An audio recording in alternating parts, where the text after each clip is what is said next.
some of the big topics, some of the big news items that a bunch of the listeners have been sending over, so they're unavoidable. We must discuss them. Jim, as you may or may not have heard already, last week came the news that Marko Stunt has announced his retirement from wrestling. Have you heard about this? I saw something briefly on the social media, but obviously there have been other things going on the past few days, and I haven't really investigated further otherwise than I think it was either somebody had a headline, Marko Stunt retires, or somebody said, what are your thoughts on Marko Stunt's retirement? I didn't know that he hadn't already retired. I mean, has he still been doing this type of thing since we've seen him? It hasn't been long enough since we've seen him, but it's been quite a while. Was he still perpetrating this type of activity? He must have been doing something somewhere. We did see him on AEW programming recently. Well, hold on now. Just how do you? Of course, he was doing something somewhere. I don't know where. Even if he was in an iron lung, he was goddamn doing something somewhere. Yeah, he's laying there motionless in an iron lung. But I'm talking about, has he actually been imitating wrestling still at this point? Other than that appearance we saw from him on AEW TV, I have no idea. But we have a statement. We have an official statement. Oh, is that from his probation officer or? According to this, it's, the title of it is Notes App Text Thingy. I'm sorry. What now? It says Notes App Text Thingy. Okay, is this code? Is he being held hostage? And do we need to get out our decoder rings and try to, what the fuck does that mean? I think he's just trying to sound cute, but here's his message. To my fans, friends, and the wrestling... When he actually said this. Today I write this with a heavy, yet grateful heart, as I announced... No, there's nothing on his body that's heavy. They have to tie him down on windy days. I'll send it in, hold on. I write this with a heavy, yet grateful heart, as I announce my retirement from professional wrestling. This decision was not an easy one. Well, wait a minute now. Now when we're talking about grateful hearts, now that he's got to the meat of the matter, everybody's grateful. This decision was not an easy one, as wrestling has been the biggest part of my life for so long, filled with moments that have shaped who I am today. I pushed my face on that dildo. People have been captives, have been hostages of fucking home invaders and not been forced to do the things that he's done in the fucking wrestling industry. It has been an incredible journey, one full of passion, sweat, tears, and unrivaled joy. Over the years, I've given my body up to professional wrestling. I'm obviously not the biggest, and I use that, and I allowed myself to be battered. But man, did I love it. However, after consulting with my doctor, I was advised to prioritize my long-term health and step down from in-ring competition. Wait, is this a recent, did he just now consult with a doctor?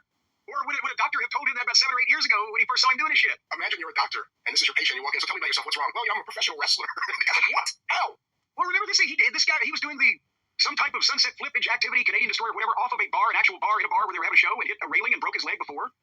And wouldn't the doctor at that point have said, look at the state of you, and what are you doing? Pick up books. Okay, I'll continue here. He can't pick them up. Accepting this reality has been one of the toughest moments of my career, but I know it's the right decision. First and foremost, I want to express my deepest gratitude to All Elite Wrestling, AEW. Thank you for giving me the chance to showcase my abilities and share my passion with fans around the world. I used to be coach for I fuck people everywhere. I share my passion everywhere I go.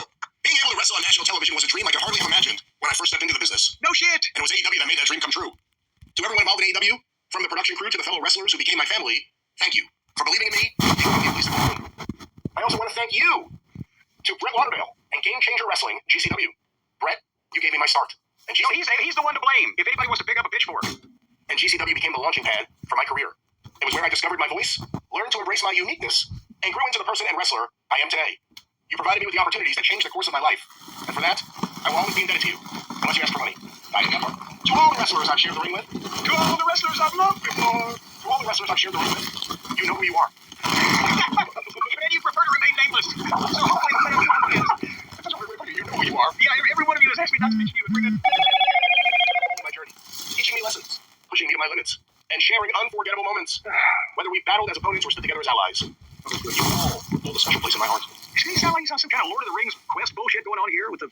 Lastly, to the fans who cheered, supported, and believed in me throughout every match and every show, thank you. Your energy, chants, and unwavering support fueled me more than you'll ever know. You are the heart and soul of this industry, and without you, none of this would have been possible. Oh, so now we gotta blame everybody. As I step away from the ring, I take with me memories and friendships that will last a lifetime. While I may be retiring from in-ring competition, wrestling will always be a part of who I am. I'll be working a match with my pillow later today. I hope to continue contributing to this amazing industry in different ways, and to stay connected with all of you who made this dream a reality. Thank you for everything. And this is from Marko Stunt. Look, I have never met this little fellow, so he could be the nicest, most polite little church mouse that's ever been. Gourmet charcuterie. Everyday low prices. It's an Aldi thing. No more excuses. No more excuses. Ever since I exited the penitentiary, I've seen it just... Although, from the way he was so convincingly a little fucking annoying prick on camera, one would think that it might lean in that direction. But I don't know for sure. But I have no personal grudge against this guy, otherwise than it was fucking embarrassing. It was embarrassing to the business. And it's typical that he thanked two guys, the head of Garbage Championship Wrestling, that idolizes the bank-addicted drug robber and will put anybody... He fell out with them, apparently. He's no longer working with them. Oh, I thought you meant he fell off the wagon. Well, maybe that too, actually. I'm not sure. Well, but the point is, they love that kind of outlaw bullshit, phony indie wrestling. Super fringe. Super fringe. And you know, they have fucking 400 people in a bar that are just loving this little fucking fellow doing all this shit while they're drunk.